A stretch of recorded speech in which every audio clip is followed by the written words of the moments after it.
59 বছর বয়সী সোনম ওয়াংচুক গত ১৯ দিন ধরে দিল্লির যন্তর মন্তরে অনশন চালিয়ে যাচ্ছেন। চিকিৎসকদের তথ্য অনুযায়ী এ সময়ে তার ওজন কমেছে ৯.১ কেজি।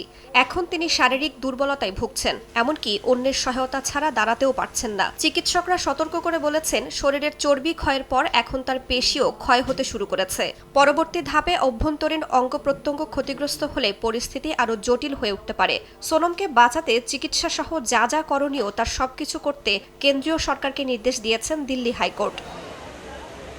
অনলাইন ভিত্তিক ব্যঙ্গাত্মক সংগঠন ককরোচ জনতা পার্টির আন্দোলনের প্রতি সংহতি জানিয়ে এই অনশনে যোগ দেন ওয়াংচুক। তাদের মূল দাবি, মেডিকেল ভর্তি পরীক্ষা নিট ইউজি ২০২৬-এর প্রশ্নপত্র ফাঁসের ঘটনায় শিক্ষামন্ত্রী ধর্মেন্দ্র প্রধানের পদত্যাগ এবং শিক্ষা ব্যবস্থায় ব্যাপক সংস্কার আনা। তবে সরকার এখনও আন্দোলনকারীদের সঙ্গে কোনো আনুষ্ঠানিক সংলাপে বসেনি।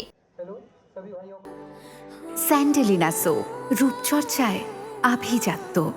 ওয়াংচুক ভারতের লাদাখ অঞ্চলের অন্যতম পরিচিত শিক্ষাবিদ ও উদ্ভাবক। ২০১৮ সালে তিনি র্যামন ম্যাগসেসে পুরস্কারে ভূষিত হন। বলিউডের জনপ্রিয় চলচ্চিত্র 3 ইডিয়টসের মূল অনুপ্রেরণাও ছিলেন তিনি। তার শারীরিক অবস্থার অবনতির পর কংগ্রেস নেতা শশী থারুর, সমাজবাদী পার্টির নেতা অখিলেশ যাদব, অভিনেত্রী জিনাত আমান সহ বিভিন্ন অঙ্গনের বিশিষ্ট ব্যক্তিরা অনশন ভেঙে সুস্থ হয়ে নতুনভাবে আন্দোলনে ফেরার আহ্বান জানান। একই সঙ্গে ১,৮০০-র বেশি শিল্পী, লেখক, শিক্ষাবিদ ও অধিকার কর্মীও এ আহ্বানে সমর্থন জানিয়েছেন।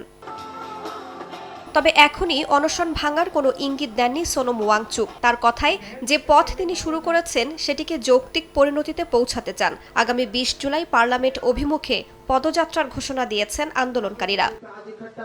রাইসা জান্নাত, সময় সংবাদ।